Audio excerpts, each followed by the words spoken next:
Hi, welcome to English Composition. I'm Michael Cheng. I'm with Cher Chen today. 各位同学，大家好，欢迎回来英文作文课程。我是 Share， 在我身边的是郑老师。And today we're working on Unit 8, and our topic is writing a narration essay. 好，今天为各位同学讲解的呢是第8个单元。这个单元的主题是要讲解怎么样去写好叙述文。All right, let's start by talking about some of the key points of today's lessons. When you're done with the lesson, you should know these following points. 好，我们首先呢，先为各位同学讲解一下今天在这一课之中会提到的一些重点。那当我们讲解完这一课之后呢，各位同学应该会了解以下的这些事项。One, a narration is an essay in which you tell about something that happened. 好，叙述文指的是一种在文章之中描述某件事情发展始末的文体。Narrations can be objective or subjective. 叙述文可以是客观的或是主观的。Three, an objective narration. In an objective narration, you want to tell the facts as clearly as possible. 在客观的叙述文当中，你会希望把事实描述得越清楚越好。Four, in the subjective narration, you're usually trying to make a point. 在主观的叙述文当中，你则会试着要表达自己的立场。Five, sometimes you can also write a narration just because you want to tell a good story. 有时候你可以只为了要讲一个精彩的故事而写一篇叙述文。Six, narrations can be enhanced if they have good descriptions. 叙述文可以透过增加详实的描述来增加文章的精彩程度。Now let's go over these points in more detail. Let's start by telling what a narration is. 好，我们现在呢逐一的来为同学做解释。首先呢，我们先从第一点，也就是什么叫做叙述文呢？来作为一个开始。A narration is an essay that describes the actions of an event. 好，叙述文呢，指的就是在文章之中描述某一个人或某一件事一连串的这个发展。In other words, you're telling a story about something that happened, and you usually will write about something that you were involved in or experienced yourself. 好，所以我们换句话来说呢，所谓的叙述文就是去描述一件事情的始末。那通常你会描述的事情呢，就会是一个经验或者是一个曾经发生过的事情。Also, narrations can be subjective or objective, just like descriptions can. 好，那叙述文呢，还有一点很重要，就是它跟描写文一样，它可以是主观的或者是客观的。And so if you're writing an objective narration, your goal is to tell the facts of the story as clearly as possible. And you're trying to just describe the events of the actions as clearly as possible, but you don't want to state your personal evaluation of the situation, and you try to avoid influencing the opinion of your readers. 好，所谓的客观性的叙述文呢，当然就是讲求讲的细节讲得越清楚越好，尽量不要涉及个人的意见或是个人的评断，并且避免去左右读者的看法。Now, objective narrations are common in newspapers where the reporter is just trying to tell the facts of what happened. And an objective narration will also be important if you're trying to describe a crime or an accident for a police report. 好，那在报纸上呢，我们经常看到的就是这一种类型的叙述文。记者呢，必须要尽量是就事论事的。那或者是在这种警方的报告案之中啊，或是描述一种意外事件的时候呢，叙述文的客观性就会非常的重要。Now, a subjective narration is a story that you tell in order to teach your reader something or to make a point. 好，那另外呢，我们现在来讲的是主观性的叙述文。那主观性的叙述文呢，指的就是作者借由一个自己的故事来表达自己，或者是来教导读者一些事理。Now, a narration is a good way to make a point because most people can understand a story better than they can remember a long lecture about why they should or should not do something. 好，当你想要发表某一些看法的时候呢，主观性的叙述文呢，就是一个很好的办法。因为读者呢，往往呢只能记住故事精彩的内容，胜过于一篇就是教他们做这做那的这种长篇大论。And so in your subjective narration, instead of just telling a series of facts, you can add some details to create either a positive or negative impression of the situation. 那也因此呢，当作者呢在写作这种主观性的叙述文的时候，应该避免只陈述一连串的事实，对于细节的部分也不应该放过，这样呢才能够让读者对于这故事的情境产生好或恶的一个感想。And so if you want a child to give up a bad habit, for example, you might tell a story about a friend who suffered from some terrible misfortune from this habit instead of just giving a long list of reasons why the habit is bad. 好，我们举例来讲哦，当你现在要说服你的小孩子或是你的朋友去戒掉一个坏习惯的时候呢，与其跟他大肆宣传说你这样做的话会有什么样的坏的后果哦，倒不如你就跟他讲一个实际上发生的案例，或是讲个故事，看看他如果不戒掉的话会发生什么样的事情，这样呢还来得更有效一点。 In this type of narration, you usually tell the story first and then explain your point at the very end. 好，那像这样子类型的这种主观叙述文呢，通常你会先把故事讲完，到了故事的结尾呢，你才把你的看法或是意见陈述出来。And then finally, sometimes you tell a narration just because you want to entertain your readers. And in this case, you're just trying to tell a good story. 好，有些时候呢，你写叙述文的目的只是为了要娱乐你的读者，那当然这个时候你就希望你的叙述文呢会是一个很有趣、有声有色的故事啦。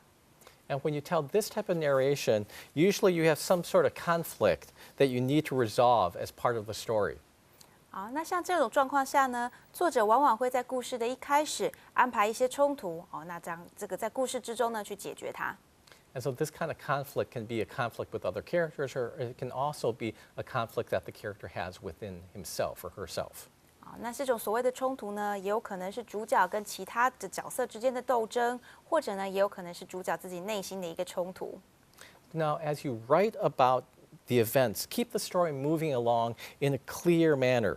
Don't just constantly jump back and forth to different events that happen at different time periods.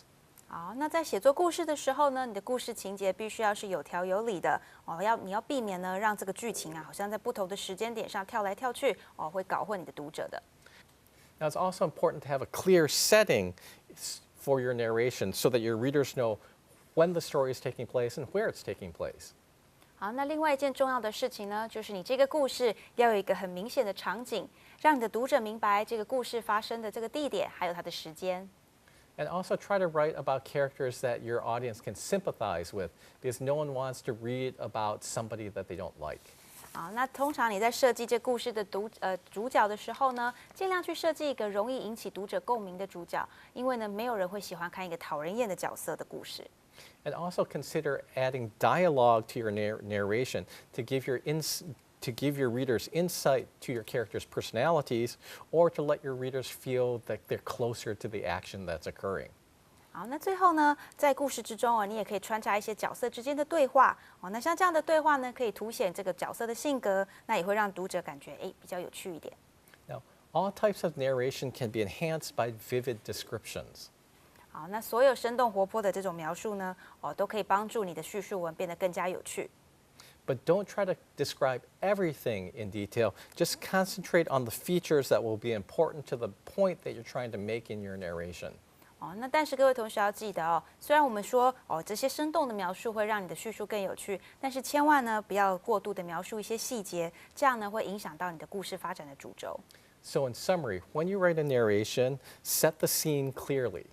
好，我们现在呢来为各位同学做个总结概括来说，写一篇故事类型的叙述文的时候，第一点，你应该要把场景交代清楚。 Make sure your readers know when and where the story is taking place. 你要确保你的读者能够了解故事发生的时间跟地点。 Write about characters that your audience will like or can relate to. 好，第二点呢，故事的角色要能够讨观众喜爱，或是引起观众的共鸣。 If you're trying to make a point with your narration, decide if it's better to wait until the end of the essay to tell the point.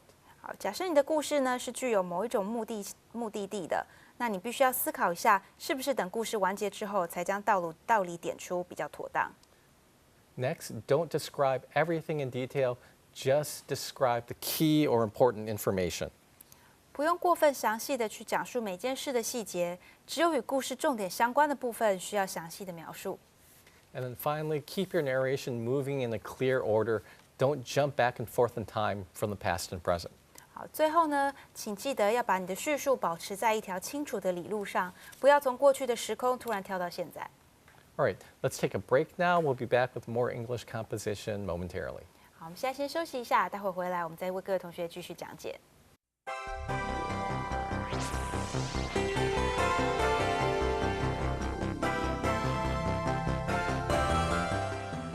Welcome back. So far, we've learned about what are some of the differences between an objective and subjective narration essay. 好，欢迎各位同学回来。到目前为止呢，我们已经跟各位同学讲解了主观跟客观描述文的差异性。Now let's take some time to read an actual narration essay. This is going to be a subjective narration essay that we see in the writing model. 好，那我们现在呢要让各位同学看一个写作范例哦。那这个写作范例呢，可以先让各位同学知道，它是一个主观叙述的角度来写作的。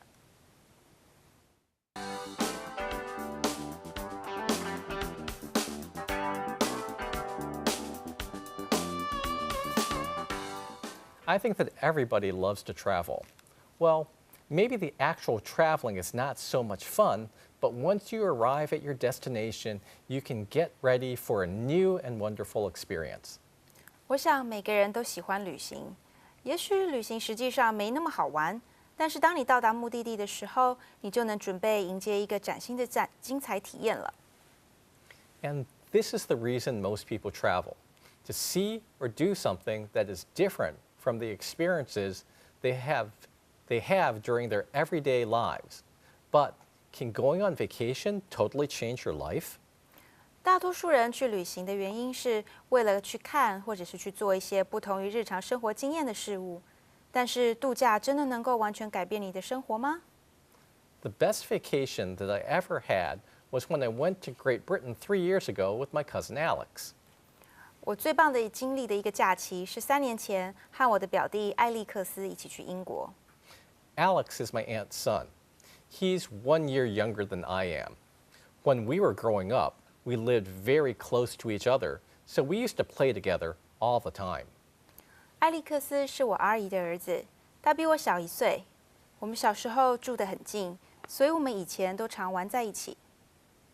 Now we wanted to go to England to see all the places that we used to hear about when our parents told us stories about old myths and legends. 现在我们想要去英国看看那些与爸妈说的神话和传说相关的地方。We went to England in the summer when the weather was quite mild and perfect for taking a tour all around the country. 我们在暑假时去了英国，当时的气候很温和，非常适合在城市到处观光。The first place that we went to in England was London. It was a fascinating city. 我们第一个去的地方是英国的伦敦，它是一座引人入胜的城市。It was very old, but very modern too, as old buildings were mixed with some of the most modern conveniences in the world. 由于古老的建筑和一些世界最新的设施混合在一起，这个城市既古老又很现代。After visiting London, we joined a tour group to go around England. The tour went to Cambridge, Stonehenge, and then up to Scotland to see some old castles. 在拜访完伦敦之后，我们参加了旅行团，在英国各地观光。旅行团去了剑桥、巨石阵，然后往上到了苏格兰去看它的古堡。Although the places we visited were astounding, they were not the most pleasant things about the vacation. 虽然我们走访的地方都令人惊叹，但那都还不是整个假期里最精彩的部分。The best things about the tour were Jenny and Rebecca, 2 people we met on the tour. 旅行团最棒的事情是2个我们在团里认识的人，珍妮和蕾贝卡。Jenny and Rebecca were both petite, slender women in their early 20s. They had long, straight black hair and beautiful faces with large, expressive eyes. 珍妮和蕾贝卡都是大概20岁出头、身材娇小又纤细的女孩，她们都留着黑色的长直发，有着漂亮的脸蛋和又大又令人印象深刻的双眼。They looked just like each other because they were identical twins. They were charming and unique and had many of the same interests as we did. 她们是典型的双胞胎，看起来一模一样。她们既迷人又特别，而且和我们有许多相同的兴趣。The 4 of us hit it off fabulously, so we spent the rest of our vacation together. Jenny and I got along so well that we even got married last month. And that's not all. Alex and Rebecca are getting married next month. 我们4个一拍即合，所以我们就一同度过了剩余的假期。珍妮和我相处得非常融洽，我们甚至在上个月就已经结婚了。除此之外，艾利克斯跟蕾贝卡在下个月也要结婚了。My trip to Great Britain was the best vacation of my life, and I'm sure that I will never forget it. 我到英国之旅是这辈子最棒的假期，我肯定不会忘记。I got to see some of the places that I have wanted to visit my whole life, like Stonehenge and the Tower of London. 我走访了那些我一直很想去的地方，像是巨石阵跟伦敦塔。But more importantly, I met the person that I want to spend the rest of my life with. 但最重要的是，我遇见了那一位让我想共度余生的人。Right, so now let's go on and take a look at the writing analysis exercise that you'll find on page 115 of your textbook. 好，那接下来呢，请各位同学看到课本第115页这里哦，它这里呢有一个范文剖析的部分，我们要带各位同学来稍微分析一下这篇短文。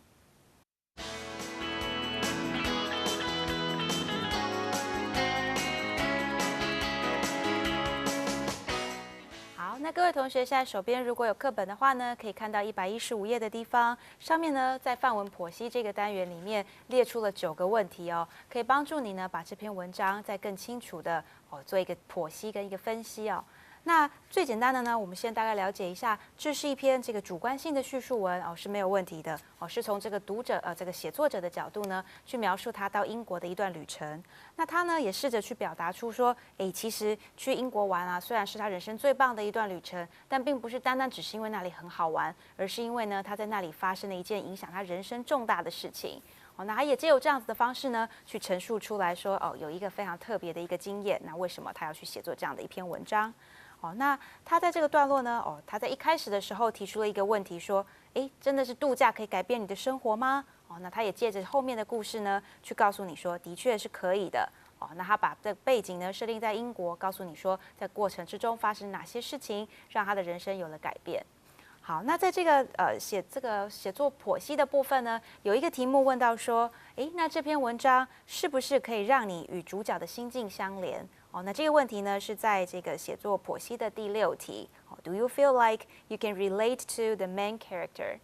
好，那这个部分为什么要问这样的问题哦？因为我们刚刚曾经提到过说，当你写作故事的时候，你希望这个故事本身呢，是一个让人喜欢的主角，能够引起共鸣的主角，而不是一个单纯讨人厌都不想他看下去的一个描述。好，那这个问题呢，我就觉得我很有一个值得跟大家分析的分享的一个经验了。哦，那因为我自己呢也曾经到这个英国去哦，那上个学期的时候呢，老师啊也有提到说，到 share 到英国去玩了。哦，那我在英国的时候呢，也发生了一些事情，一些游历的一些地点呢，其实跟在这篇文章中描述很相似哦。比如说，我们可以先看一个图片，是很有趣的。这是我在这个英国的这个国家的美术馆前面哦。那当然，美术馆嘛，就是大家所知道的 National Gallery， 里面有很多美术艺术品。但是我在这美术馆前面却刚好看到了一群这个 cowboy 哦，他们在做一个在鼓励牛仔音乐的一个活动哦，那我就看到一群 cowboy 穿着这个 cowboy 的这些衣服哦，像是帽子啊、靴子啊，拿着皮鞭啊，然后在那里跳一些这个牛仔的舞哦。那我觉得这个经验让我印象非常的深刻哦。你看到不只是这个英国的一些英国的国家美术馆哦，你还看到了美国的牛仔哦，那这算是一个文化的融合哦，让我觉得很特别。好，那另外一个到英国的时候让我印象深刻的呢，则是我们常常在讲到的伦敦塔啊，还有伦敦铁桥。哦，那各位同学都听过伦敦铁桥的歌吧？我们常常在唱说伦敦铁桥垮下来哦，但是呢，到了英国才知道，真正垮下来的不是 London Bridge， 而是 Tower Bridge。哦，在垮下来的不是伦敦铁桥，而是这个所谓的塔桥。哦，那 Tower Bridge 是连接着 London Tower， 也就是在范文里面提到的伦敦塔。哦，那在这个这件事呢，让我还蛮惊讶的哦。原来我们从小就唱 London Bridge Falling Down， 其实不是哦，其实真正 Falling Down 的是这个 Tower Bridge。当有船只经过的时候呢，它会有这个升起以及降下的这个动作。好，那像这样的经验呢，也让我觉得旅程真的很有趣。那我在读这篇文章的时候呢，就能够跟这个写作者有非常强烈的共鸣了。好，那我们现在先休息一下，待会回来呢，郑老师会跟我们分享他的旅程，那会再告诉我们怎么样帮助你们去写作你们自己的这个短文。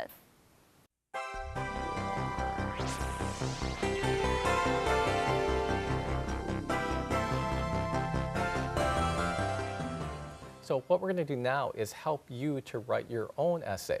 So you're not going to write something as complicated as the writing model. Instead, you're going to write something more simple. 好，欢迎各位同学回来。现在呢，我们要花一点时间哦，来引导各位同学去写作你自己的一篇短文哦，那去描述你经历过的一段旅程或是一件事情。那当然，各位同学不必写得像我们的写作范例这么的长哦。事实上呢，各位同学需要写作的目标是一篇比较简单的短文。So now let's take a look at our writing activity. 好，我们现在呢，先来看一下我们这个写作实习的部分。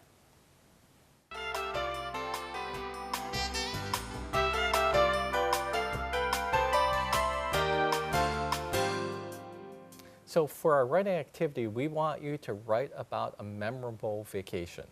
好，那在这个单元里面的写作实习呢，我们希望各位同学去写作一段值得纪念的假期。And so this could be something that's a really wonderful and unforgettable experience. It could also be something that's negative, a terrible, a dreadful vacation that you had. 好，那各位同学我们说到让你一段印象深刻的假期，那它当然可以是一个非常棒、非常好，所以你都忘不了的一段很美好的假期。那也可能是一段惨不忍睹、太悲惨了，所以呢，你这辈子都忘不掉的假期。Right? In order to help you out in designing your own travel story, we're going to show you a simplified version of our original writing model. 好，为了要帮助各位同学呢去想象你所谓你自己的写作的这个短文应该长什么样子呢？现在呢，我们要让各位同学来看一个简化版的这个写作范例，来当做例子。All right, so let's take a look at our simplified version now. 好，我们先来看一下，现在在荧幕上的呢就是这个简化的版本。The best vacation that I ever had was when I went to England. I went to England 3 years ago with my cousin Alex. Alex is my aunt's son. 我曾有过最棒的一段假期，就是去英国游历的那一次了。我3年前和我的表弟艾利克斯一起去英国。艾利克斯是我阿姨的儿子。We went to England in the summer. The weather was mild. 我们是夏天去英国的，天气很温和。The first place that we went to was London. It was a fascinating city. 第一站我们去了伦敦，这是一个引人入胜的城市。The second place that we visited was Stonehenge. It was a beautiful and mysterious place. 第二站我们去了巨石阵，这是一个美丽且奇妙的地点。The most interesting person I met on the tour was Jenny. Jenny was a graduate student on vacation in England. She was a petite, slender woman in her early 20s with long, straight black hair and a beautiful face with large, expressive eyes. She was charming and unique and had many of the same interests as I did. 这趟旅程中，我遇到最有趣的人就是珍妮了。珍妮是个研究生，正在英国度假。她是个娇小苗条的女性，大约20岁出头，留着一头又长又直的黑发，有着漂亮的脸蛋和又大又令人印象深刻的双眼。她很有吸引力，而且很特别，和我有许多相似的兴趣。My trip to England was a wonderful vacation. I'm sure that I will never forget it. 我在英国的旅程是一段很棒的假期，我确信我永远都忘不了。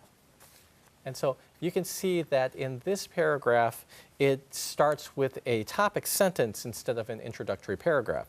It also gives fewer details about the trip to England and has a simpler conclusion than we saw in the original writing model. 好，那各位同学可以发现哦，这个所谓简化版的写作范例呢，它是以一个主题句作为开头，而不是所谓的开头引言段落。那在关于英国旅程的方面呢，它也提供了比较少的细节，而且呢，结论也相对的比较简单。All right, so now what we want you to do is to follow that model and to write your own essay about a vacation that you took. 好，那我们希望各位同学能够做到的呢，就是照着这样一个短文的一个架构哦，去写出一个属于你自己的旅程的文章。And so what we're going to do is show you some sentences that you can use, and we're going to fill in some of the missing words to show you how you can write your own essay. 好，那我们现在要做的呢，就是呢把一些句子写出来。那会由郑老师先分享他自己的旅游经验，把这些资讯呢填入空格里面，然后呢创作出这样子一篇短文。All right, and so the first sentence we have says, "The best vacation that I ever had was when I went to Where did you go? India." 好，第一个句子呢可以填入的是这个地点哦。那老师有提到说他去过最棒的一次假期呢，就是当他去印度的时候。All right, next says, "I went to India." So when did you go? I went in 2007 or 7 years ago. Okay, and who did you go with? I went with my friend Beatrice. 好，那老师这边呢可以填进来的是时间跟人物哦。那老师去了印度的时候呢，是在2007年哦，而且是他的朋友，也就是 Beatrice 一起去。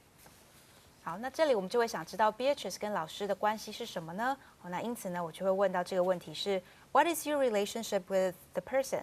So Beatrice is my wife now. 好，那 Beatrice 呢现在呢已经是老师的太太了哦。好，我们来看一下下一个问题，下一个句子哦。So it says, we went to India in the So what season did you take your vacation? summer.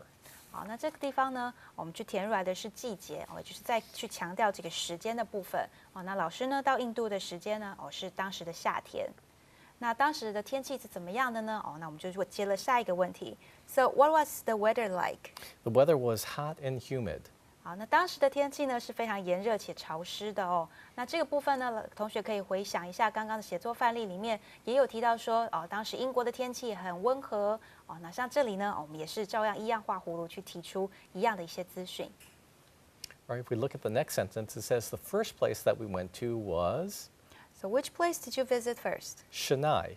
好，那这边提到的是第一个造访的地方。老师第一个造访的地方呢，叫做清奈。All right, and if we look at the next sentence, it was, So what was the place like? I'd say it was a very different cultural experience, but it had some amazing temples.